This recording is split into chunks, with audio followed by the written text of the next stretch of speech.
కేంద్ర రాష్ట్ర ప్రభుత్వాలు కలిసి పనిచేస్తేనే అభివృద్ధి సాధ్యమని చేవెళ్ల ఎంపీ కొండా విశ్వేశ్వరరెడ్డి అన్నారు. రంగారెడ్డి జిల్లా శంకర్పల్లిలో చేవెళ్ల బీజేపీ ఎంపీ కొండా విశ్వేశ్వరరెడ్డి విజయోత్సవ ర్యాలీ నిర్వహించారు. రామంతపూర్ చౌరాస్తాలోని హనుమాన్ విగ్రహానికి పూజలు నిర్వహించి అక్కడి నుంచి శంకర్పల్లిలోని మనీ గార్డెన్ వరకు ర్యాలీ చేపట్టారు. అనంతరం అక్కడ కేక్ కట్ చేసి సంబరాలు చేసుకున్నారు. బీజేపీ నాయకులు కొండా విశ్వేశ్వరరెడ్డిని సన్మానించారు. రాష్ట్ర ప్రభుత్వంతో కలిసి పనిచేస్తూ పార్లమెంటు నియోజకవర్గ అభివృద్ధికి కృషి చేస్తామని కొండా విశ్వేశ్వరరెడ్డి స్పష్టం చేశారు.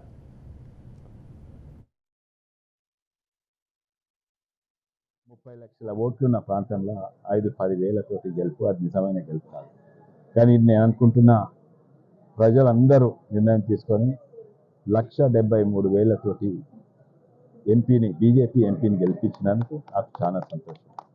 అంటే ప్రజలలో స్పష్టత ఉంది.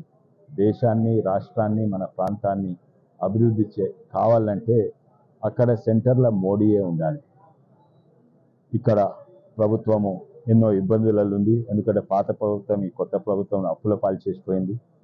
దాని మీద వీళ్ళు కొత్తోళ్ళు సాధ్యం కాని వాగ్దానాలు చేసిండ్రు.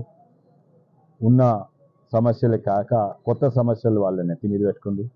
ఇటువంటి పరిస్థితుల కేంద్రంలో మోడీ ఉండు చాలా దేశానికి, మన ప్రాంతానికి చాలా అవసరం. నేను కూడా ఇక్కడ ప్రభుత్వంతో కలిసి పనిచేస్తాను. కానీ అక్కడి నుంచి వచ్చిన నిధులు కరెక్ట్గా దేనికైతే నిధులు పంపిస్తారో దానికే వాడేటట్టు మేము చెక్ కూడా చేస్తూ ఉంటాము. రాబోయే ఈసారి గెలిచింది అవతల వాళ్ళు ఎన్ని పైసల్లో వచ్చినా ఒక్కటి మంచిది ఏంటంటే రాజకీయాలను ఇంతకుముందు ఉన్న ప్రభుత్వం, ఇంతకుముందు ఉన్న కుటుంబ పాలన భ్రష్టు పట్టించింది.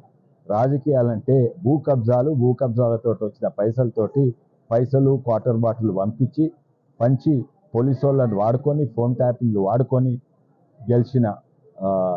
గెలిచిన ప్రభుత్వం రాజకీయాలను భ్రష్టు పట్టించింది. చాలా సంతోషము.